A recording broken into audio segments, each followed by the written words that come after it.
Hello, ladies and gentlemen. Welcome to the show. Listen, I'm glad to have you guys here. Today is September 20th, 2019, Friday. And let's get started. Let's open up the charts right here. Now, Tom Lee, he says that backed brings the legitimacy Bitcoin has always craved, you know? And it says that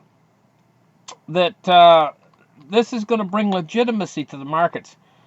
It says Lee's assertion that backed launch may improve the trustworthiness of the industry will be music to many crypto enthusiast ears. Institutional involvement and the capital potential that it can bring has been a quasi holy grail for the cryptocurrency community for quite some time. The thing is there's a stigma surrounding Bitcoin, and it's kind of a tired rhetoric. It's this whole thing about Bitcoin is used for illicit activities, money laundering, so on and so on. This rhetoric is becoming tired now, and the thing is this is going to start to bring it to an institutional space, and it's going to start to legitimize the whole thing. You know, it says in just 3 days, Backed will launch, bringing with it a slew of institutional grade features such as Bitcoin custodial services, as well as physically settled Bitcoin futures contracts. It also says that Backed is literally backed by a plethora of companies, including Intercontinental Exchange, Starbucks, and Microsoft. Uh, it says several weeks ago, the firm began readying for liftoff. They're going to launch Backed. Now, in other news, former Overstock CEO sells shares worth $90 million to create a cryptocurrency hedge fund. Basically, what he's doing is he's selling off what he's got. He's buying into Bitcoin. He's buying into gold. He's buying into silver. He's buying into two cryptocurrencies. He didn't, however, mention which cryptocurrencies he's going to invest in, but two cryptocurrencies. I'm thinking probably. I mean, I could be wrong. It's just my opinion, but I think that he's probably buying gold, silver, Litecoin, and Bitcoin. That's what I think. But maybe it's some other cryptocurrency. But he's hedging. It goes on to say here the gold and silver are stored outside of the United States in Switzerland, and within 2 weeks it'll be scattered in other locations that are even more outside the reach of the deep state, but are places that are safe for me. The crypto is stored in places where all crypto is stored in a mathematical mist behind long keys held only in the memory of someone who is quite good at storing such things in memory, with paper backups in the hands of a priest I met 35 years ago who never sets foot in the West. Uh, this guy's getting ready for something big. And something big is coming.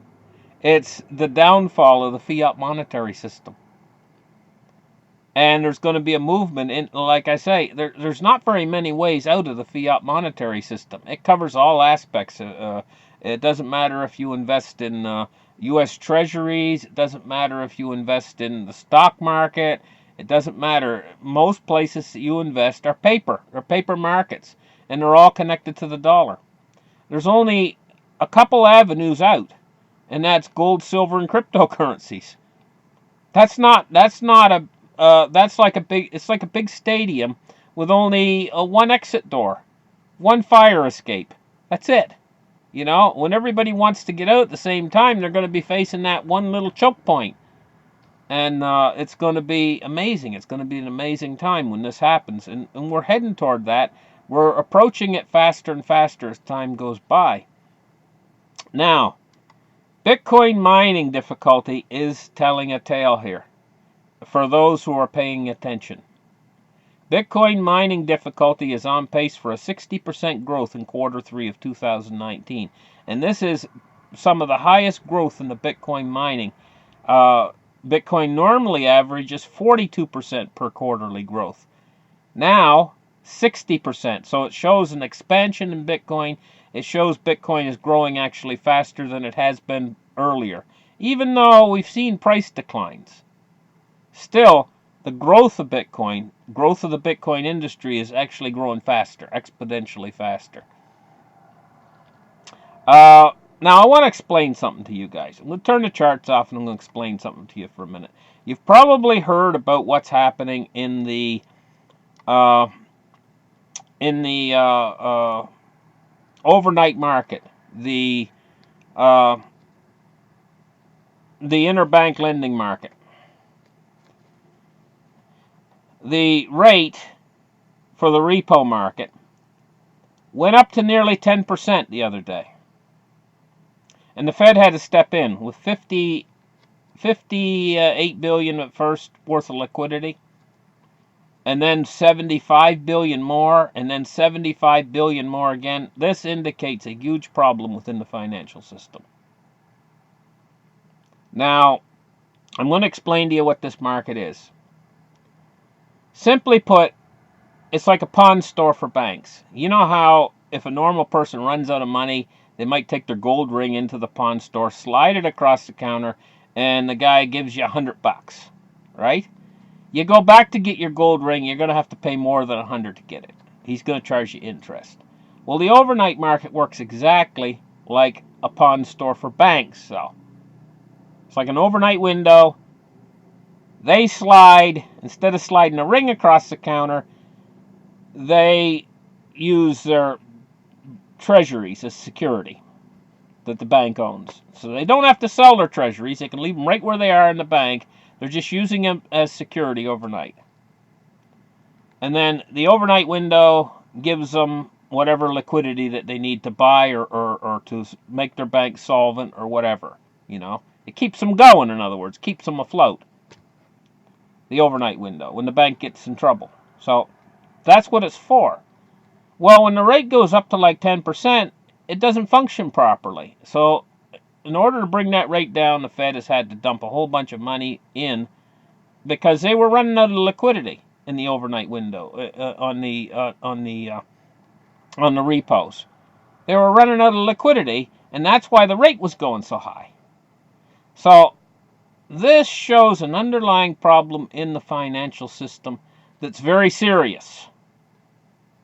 Because if banks can't get a hold of liquidity, then all of a sudden all the banks might start to panic and interbank lending will come to a stop, and this is called a credit freeze. So basically what we're at is if the Fed hadn't have stepped in, we might have had a credit freeze. We're that close, potentially that close. And even with what they're doing, still we could see systematic failure. And so we are that close to potentially having a meltdown within the financial system right now because the financial system is so heavily over-leveraged. We're living in momentous times. Why this is momentous times is because this has never been tried before, what we're doing.